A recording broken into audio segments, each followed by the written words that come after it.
Kolkata night রাইডার্সকে 8 উইকেটে হারিয়ে একটি ঐতিহাসিক জয় নিশ্চিত করল পাঞ্জাব কিংস। অর্থাৎ 2024 সালের পাঞ্জাব কিংসের এটি একটি অন্যতম জয় বলা যায়। Welcome to our YouTube channel RS43। আশা বিশেষ প্রত্যেকে ভালো আছেন, সুস্থ আছেন। তো আরেকটি নতুন ভিডিওতে আপনাদের সকলকে স্বাগত জানাচ্ছি। তো এই ম্যাচের মুখোমুখি হয়েছিল পাঞ্জাব এবং কলকাতা। তার ঐতিহাসিক জয়ের কিছু তথ্য আমরা তুলে ধরবো, কিছু রেকর্ডস এবং ম্যাচ কিছু সামারি আমরা এই ভিডিওতে তুলে ধরবো। তো আমরা কথা বাড়াবো না, শুরু করব আজকের ভিডিও। প্রথমে বলবো কলকাতা নাইট রাইডার্স বনাম পাঞ্জাব কিংস। পাঞ্জাব কিংসের অধিনায়ক স্যাম কারন প্রথমে টসে জিতে ফিল্ডিং করার সিদ্ধান্ত নেয়, যেখানে কলকাতাকে ব্যাটিং করার আমন্ত্রণ জানায়। প্রথমে ব্যাটিং করে কলকাতা নাইট রাইডার্স তারা দুর্দান্ত শুরু করে এবং যেখানে ফিল সল্ট তিনি 75 রানের একটি ঝকঝকে ইনিংস খেলেন, একটি দুর্দান্ত, এবং সুনীল নারায়ণ কনসিস্টেন্সি পারফর্মার তিনি আবারও জ্বলে উঠলেন এবং তিনিও সেই 71 রান ইনিংস খেলেছেন। এবং সঙ্গে শ্রেয়স আয়ার তিনি ছোট্ট একটি ক্যামিও খেলেছেন, 10 বলে 25 ঊর্ধ্ব রান করেছেন, 26-27। এবং ভেঙ্কটেশ আয়ার তিনি সর্বশেষ পর্যন্ত 39 করে অপরাজিত ছিলেন। এবং রিঙ্কু সিং আজকে কিছু না করতে পারলেও এক্ষেত্রে আন্দ্রে রাসেল তিনিও সেরকম কিছু করতে পারেনি। 12 বলে তিনি 22 কিংবা 24 রানের মতো করেন। এবং এটি হচ্ছে কলকাতা স্কোর। এবং পরবর্তী সময়ে যেখানে পাঞ্জাব কিংস ব্যাটিং করতে নামে এবং শুরুটা সুন্দরভাবে করেছিলেন প্রাক-সিমরান সিং, একটি ঝকঝকে দুর্দান্ত একটি ইনিংস খেলেন প্রাক-সিমরান সিং। ইম্প্যাক্ট হিসেবে তিনি ইম্প্যাক্ট রেখেছেন এবং তিনি মূলত ভিত্তি তৈরি করে দিয়েছিলেন এবং সাহস জুগিয়েছিলেন যে আমরাও ম্যাচটি জিততে পারি। এবং পরবর্তী সময় জনি বেয়ারস্টোক তিনি আগের ম্যাচে ড্রপ এবং সে IPL-এ সেরকম কিছু করতে পারছেন না, এই ম্যাচে এসে তিনি একটি সেঞ্চুরি কিন্তু পেয়ে গেলেন এবং অপরাজিত থাকলেন তিনি। এবং শশাঙ্ক সিং শেষের দিকে তিনি 28 বলে 68 রান করেন।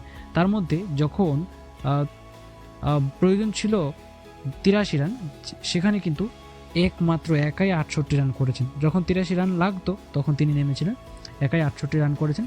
কেবলমাত্র 15টি রান এর যোগদান কিন্তু এই জনি বেয়ারস্টোকের কাছ থেকে এসছে এবং মাত্র 2 উইকেট হারিয়ে দুর্দান্তভাবে তারা এক ঐতিহাসিক লক্ষ্য তারা করে। তাহলে বন্ধুরা এবারে কথা বলো রেকর্ডের কথা। এই ম্যাচে অনেক কিছুই মোটামুটি কম বেশি রেকর্ড হয়েছে। প্রথম রেকর্ড অবশ্যই T20 ক্রিকেটে এটি সর্বোচ্চ চেজ। কোনো ক্রিকেটে সর্বোচ্চ চেজ হলো এটি 262 রান। কোনো দল কিন্তু আজ পর্যন্ত এটা করতে পারেনি।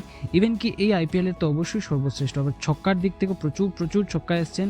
জনি বেয়ারস্টোক এবং শশাঙ্ক সিং তারা দুজনই মিলে 18টি ছক্কা মেরেছেন, আর বাকি তো বাদই দিলাম, সব কিছু মিলে অনেক ছক্কা এসছে। এছাড়া আরেকটি রেকর্ড হচ্ছে এইবার ইতিহাসে প্রথম 4 জন ওপেনারই কিন্তু 50-র দেখা পেয়েছেন। তার মধ্যে একজন তো অবশ্যই 100 রান পেয়েছেন, সেই জনি বেয়ারস্টোক। কলকাতার বোলিংয়ের কথায় আসি, একেবারেই যাত্রা তাই হয়েছে।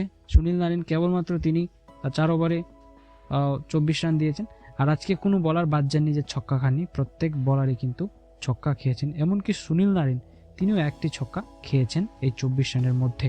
তারপরে তিনি যথেষ্ট পরিমাণে ভালো বোলিং করেছেন, তিনি একা লড়াই করেছেন, কিন্তু সর্বশেষে ম্যাচটি বাঁচাতে পারেনি। এবং ইতিহাস করেই কিন্তু 8 উইকেটে আবার 8 বল হাতে রেখে, অর্থাৎ সমান কৃতিত্ব রেখে কিন্তু জয়লাভ অর্থাৎ জয় নিশ্চিত করেছে পাঞ্জাব কিংস। এইবারের IPL-এ আপনারা জানেন অনেক ইতিহাস কিন্তু হয়েছে। এবারে IPL-এ হাইয়েস্ট রান এবং সেকেন্ড হাইয়েস্ট রান সব কিছু কিন্তু ভেঙে গেছে। এবার কিন্তু আরও একটা রেকর্ড কিংবা আরও একটি হিস্ট্রি তৈরি করলো সেই আজকে পাঞ্জাব এবং কলকাতার ম্যাচ। ইডেনে তো বটেই, ইডেনে আগে সর্বোচ্চ রানের যে চেস ছিল 224, যেটি জস বাটলার একাই জিতিয়েছিলেন এই IPL-এই, কিন্তু আবারও আজকে তা ভেঙে একেবারে 262 রান হয়ে গেছে। সো বলাই যায় একটা ইতিহাস, এটা সারা জীবন বলা যায়, অর্থাৎ অনেক দিন ব্যাপী কিন্তু এটা মনে রাখবে। যদি এখন আধুনিক যুগের ক্রিকেট কতটা সম্ভব তা আপনারা বুঝতে পারছেন।